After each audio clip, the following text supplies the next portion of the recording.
E teve uma Copa do Mundo que o Brasil ganhou, em que o técnico foi realmente decisivo.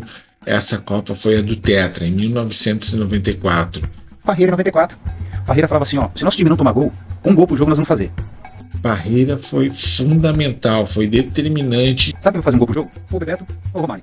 É óbvio. Um gol pro jogo eles vão fazer, então se vira. Não toma gol, joga a bola pra eles.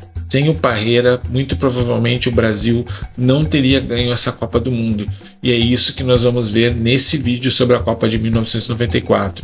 No primeiro vídeo sobre a Copa de 1994, nós falamos sobre os jogadores. E agora nós vamos falar sobre o técnico, Carlos Alberto Parreira. É claro que nós também devemos falar no Zagallo, num vídeo especial, mas o Zagallo, digamos assim, ele era um coordenador que não estava respondendo como técnico direto. Então, a responsabilidade do Parreira como técnico faz com que a gente fale dele primeiro. E o Parreira teve uma atuação marcante, porque ele veio com uma estratégia, uma tática muito madura para essa Copa. E essa tática, essa estratégia evoluiu do trabalho dele no exterior, vindo lá desde o trabalho inicial dele na seleção, lá em 1970, quando ele participou também da comissão técnica. A verdade é que o Parreira estabeleceu um marco no futebol brasileiro em termos de seleção, porque desde o início lá da história da seleção nas Copas do Mundo, o Brasil sempre foi conhecido como um time que tinha muita habilidade, mas tinha problemas táticos. E se você for ver as grandes derrotas do Brasil em Copa do Mundo, todas têm alguma coisa ligada à tática ali no campo. Para citar dois exemplos, 1998, quando o Zidane, que era o melhor cabeceador da seleção da França, estava desmarcado, ou estava marcado pelo Leonardo, que não era um dos melhores do Brasil, se não era o pior, e o próprio técnico da França disse que ele fez isso para ganhar do Brasil. Ele estudou qual era o ponto fraco na bola alta. E também em 1982, quando Paulo Rossi, de certa forma, foi deixado à vontade, não teve uma marcação ali individual que impedisse ele de deitar e rolar em cima do Brasil. O Paulo Rossi, desmarcado individualmente, ele foi lá e fez os gols da vitória. Já em 1994, o Parreira já estava querendo quebrar essa história de ter problemas táticos, então o que ele fez? Ele optou por fechar a casinha, né, como se diz, e manter a posse de bola.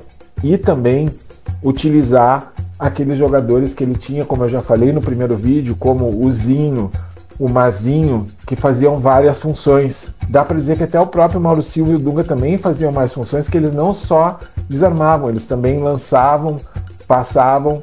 O Dunga deu muitas assistências aí, como a gente já falou no primeiro vídeo. Então ele aproveitou que ele tinha aqueles jogadores ali que faziam várias funções ali no meio e aproveitou também a super habilidade e super boa fase do Bebeto e do Romário para fazer o que tinha que ser feito, mudar o sistema. E isso foi chocante para muita gente, porque o Brasil parecia que jogava feio e retruncado, quando não é verdade, como a gente fala no primeiro vídeo, e dá para ver até pela beleza de alguns gols, eu diria que de quase todos os gols. O Brasil era um time que com a bola no pé jogava com base na habilidade, tinha Mazinho, tinha Zinho, o Zinho ali principalmente não fazendo tudo o que ele sabia, mas abrindo os espaços, né, trazendo a marcação para poder surgir aquelas enfiadas de bola ali para o Bebeto e para o Romário de modo mais agudo fazer o gol. Então em alguns momentos o Brasil jogava praticamente como um futebol inglês, só que com a diferença de que o Brasil tinha dois jogadores super craques na frente, matadores, e um meio-campo muito mais polivalente do que a Inglaterra, com todo respeito, jamais sonhou em ter jogadores dessa qualidade em 6 posições ali ao mesmo tempo, entendeu? Principalmente falando dos dois que vinham mais pra frente, como o Mazinho e o Zinho, e os dois atacantes, Bebeto e Romário. A estrutura básica do time eram os 4 zagueiros e aqueles 2 homens. E 2 atacantes, sempre 2 atacantes. Eram os 2 atacantes. Nós nunca abrimos mão de ter 2 atacantes natos. Era um 4-4-2. Era ali um cerne assim, ofensivo muito assim contundente, né? Quando a bola parava ali, a chance de gol aumentava muito. E o curioso é que o Parreira começa essa organização tática meio que por acaso. Ele mesmo fala que o Brasil fez um amistoso contra a França, fez um amistoso coincidentemente contra a própria Inglaterra, e aí chegando lá, ele teve um terceiro amistoso que, pelo que eu entendi, nem estava tão previsto assim. E depois arranjaram um jogo contra o Milan. O time tinha Van Basten, o Raikkonen, o Donadoni, o Baresi. Era um senhor time, era uma verdadeira seleção. Então, era um amistoso dificílimo, porque era praticamente contra uma seleção, que era um clube... E ganhamos de 1-0. Nesse jogo, o São Paulo exigiu o retorno do Raí. Então nós perdemos o homem de meio de campo. Que tinha só craques. E naquele momento, ele sentiu que, enfrentando uma verdadeira seleção mundial, ele deveria optar por um esquema mais fechado. O Dunga estava conosco, ele veio da Copa de 90, você conheceu aquela história toda, era Dunga, ele veio... Foi então que ele resolveu utilizar pela primeira vez o Dunga e o Mauro Silva. Falei, é hora de Dunga e Mauro Silva. Chamei os dois, conversei, fizemos um treino tático. E ali, para vocês verem como o dedo do técnico Parreira foi importante, que ele percebeu, bom, se eu tenho que jogar contra adversários que tenham assim essa ênfase ofensiva, ou se eu quero me garantir, eu vou, a primeira coisa, fechar a casinha. Os dois se ajeitaram, arrumamos o time e ganhamos dessa seleção italiana, que era o Vila. De 1-0, e dali pra frente a gente não mexeu mais até a Copa. E ele fechou a casinha, mas não era com dois caras quaisquer. Porque, como eu disse, tanto o Mauro Silva como o Dunga, eles tinham outras funções que, combinadas com Mazinho, que vinha da lateral e sabia fazer muitas funções, combinadas com o Zinho, que também era um jogador agudo, como ele mostrou no gol ali do 1-1 contra a Suécia, mas que se propôs a fazer aquele papel tático, né? De girar a bola, de ficar segurando um pouco o jogo para os atacantes entrarem, etc. Com todas essas peças, mais os dois atacantes em ótima fase, Bebeto e Romário, e jogadores extremamente agudos, como esses dois últimos, o Brasil teria a chance de derrubar todos. É por isso que, em certo momento, ele fala, como o próprio Cafu atesta, que o negócio era não tomar gol. Parreira falava assim, ó, se nosso time não tomar gol, um gol pro jogo nós vamos fazer. Porque sempre o Brasil faria um gol, tendo ali Bebeto e Romário na frente, tendo aquele esquema que ele definiu, o Brasil sempre faria um gol. E era verdade, aí você vê como o Parreira conhecia de futebol. Nesse momento, todo mundo estava criticando ele, principalmente por causa dos episódios das eliminatórias, mas a verdade é que as eliminatórias nunca foram assim exatamente tranquilas, ou poucas vezes foram tranquilas. Mesmo assim, em momentos marcantes da história do futebol, quando o Brasil foi campeão anteriormente, ele saiu daqui contestado por causa das eliminatórias, mas o fato é que no fim o Parreira chamou o Romário no momento certo e a coisa se alinhou, e isso foi um grande mérito dele também, saber ceder e deixar o Romário vir.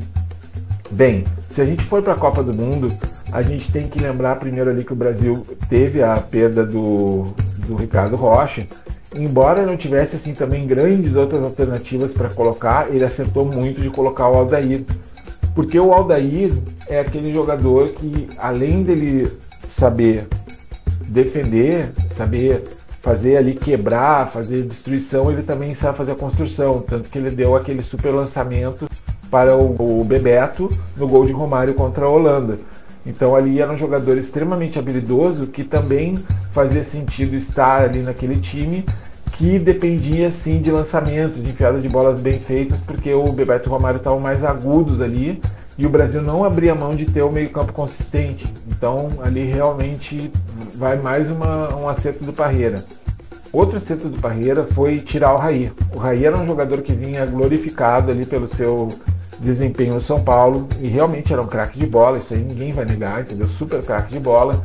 Só que ele não estava na melhor fase na Copa do Mundo, embora ele tenha participado, ficou claro que a seleção precisava de alguma coisa ali a mais para poder ir mais tranquila em frente, digamos. Poderia ter sido campeão com o Raí como titular, claro que poderia, sem problema nenhum. Mas digamos que um jogador ali mais polivalente como o Mazinho foi um grande acerto. Tinha essa história toda do Brasil estar há muito tempo sem ganhar e o grupo todo ter fechado que ia ganhar a Copa do Mundo. Então ali foi feito o que era necessário pelo Parreira. Outro ponto que o Parreira acertou é que ele não tentou inventar, tendo o próprio Cafu no grupo, mas, por exemplo, no jogo super decisivo que era contra a Holanda, ele não inventou. Ele foi lá e colocou o Branco, que era o especialista da posição, camisa 6, na posição. E o Branco ele teve um problema de lesão durante a Copa do Mundo nas costas, mas o que aconteceu? O preparador físico, que era o Moraci Santana, ele investiu na permanência do Branco no grupo. O Branco chegou a ser substituído pelo Leonardo, que acabou saindo na expulsão contra os Estados Unidos, e o Branco entrou naquele jogo com aquela maturidade dele de terceira Copa do Mundo. Naquela época, o Branco estava super maduro, era o especialista da posição, e foi um acerto tremendo do Parreira colocar ali em campo, até porque o holandês que vinha do outro lado, pela ponta direita, era o Overmars, que era um super velocista e super habilidoso. Então, o que aconteceu? O Parreira conversou com os jogadores e ficou combinado ali que o meio-campo ia tentar bloquear o Overmars, e se ele fosse lançado em velocidade contra o Branco já sabia que tinha experiência. O Branco tinha experiência para ir pelo chamado atalho, né? Sem precisar se desgastar, se arrebentar correndo, ele sabia direitinho como fechar o espaço ali da lateral.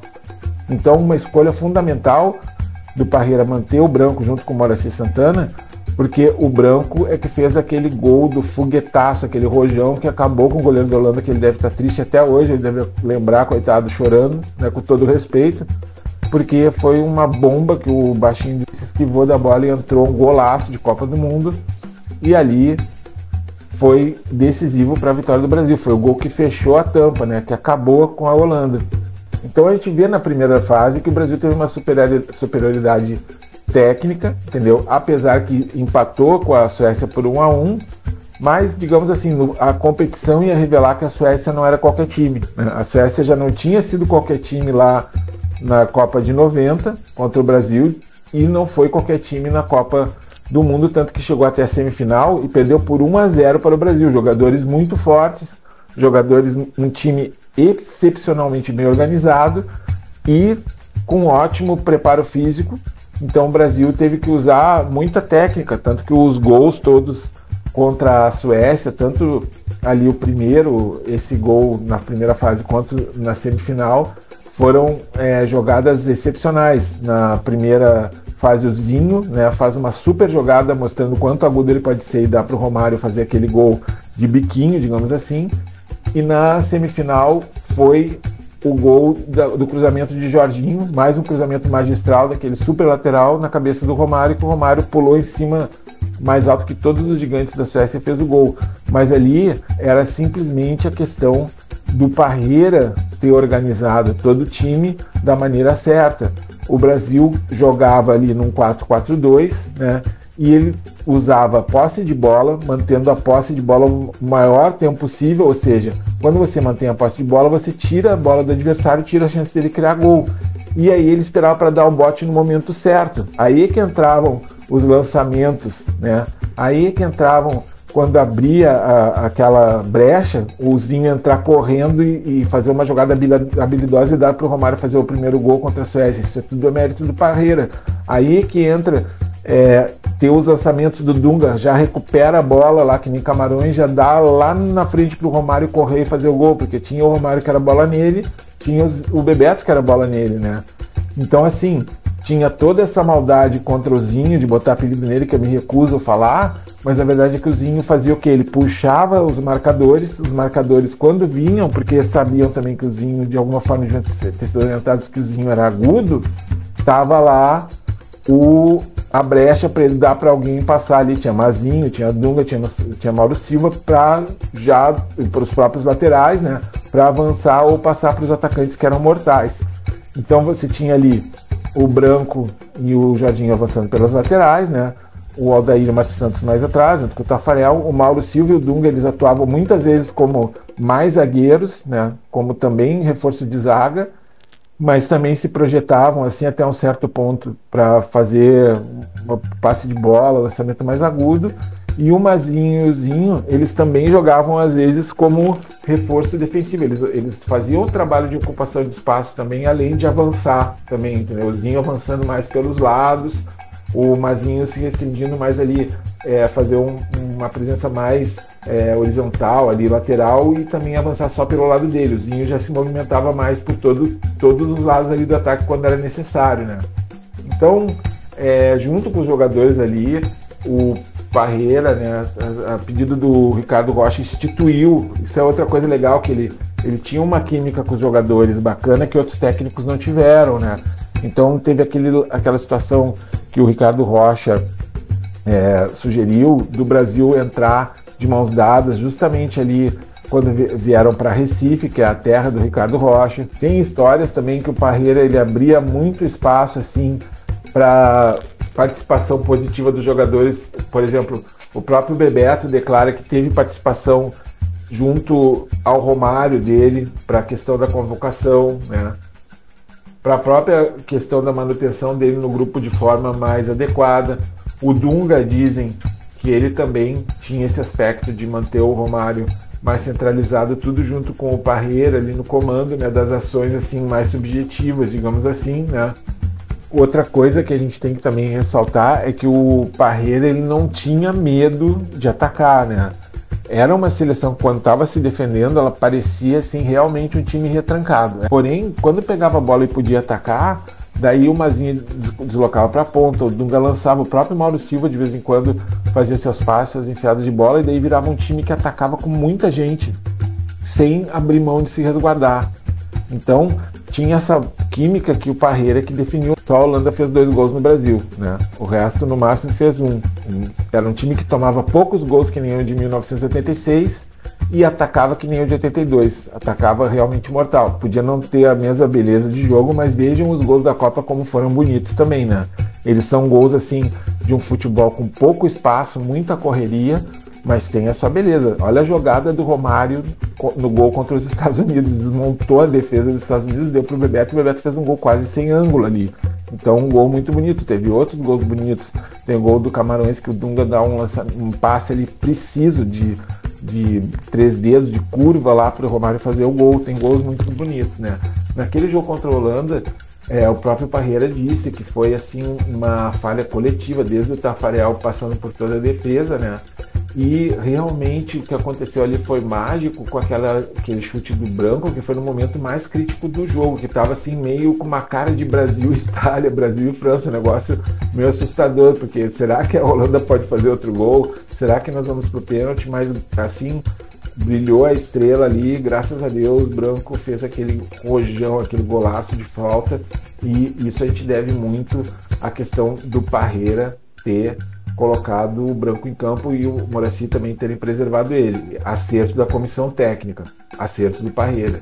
E esse pragmatismo todo, às vezes ele passa em branco, né? As pessoas assim numa análise, a gente como brasileiro, todos nós, eu também falo, me incluo nessa, a gente tende a sempre ver o pior, sempre deixar de fora o mérito assim dos caras que foram lá e ganharam.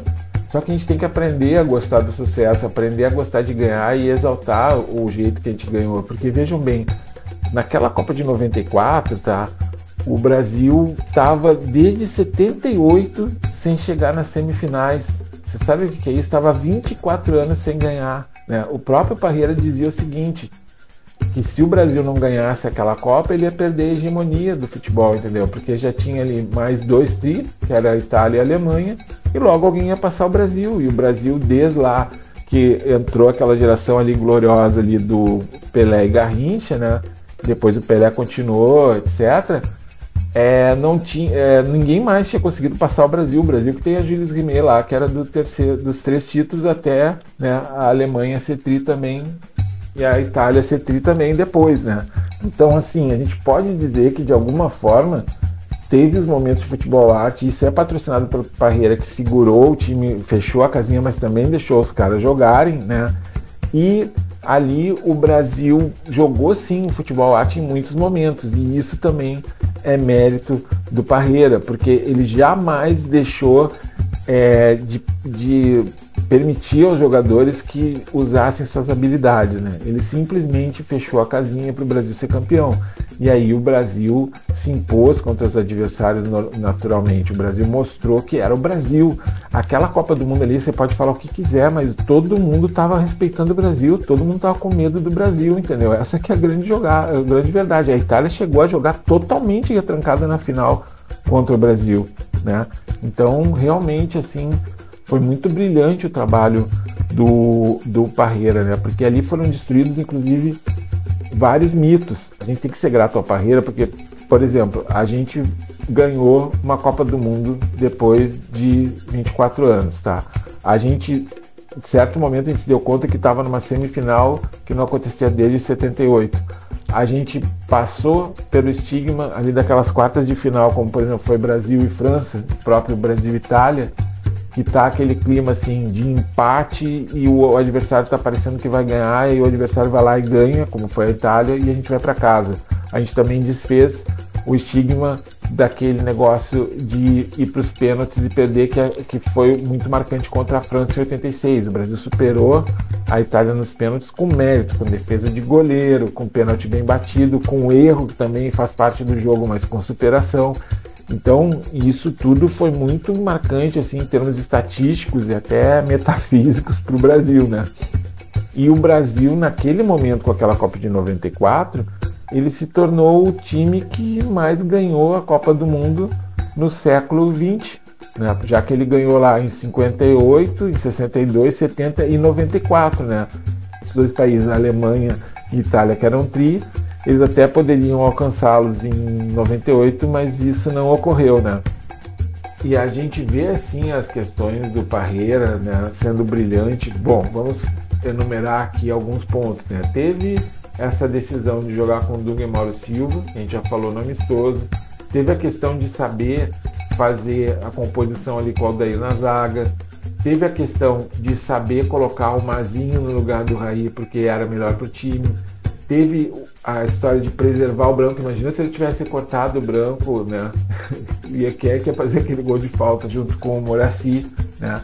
E mesmo na final, o Parreira ele é um cara que nessa Copa, não vou falar de outras Copas nem antes nem depois, tá?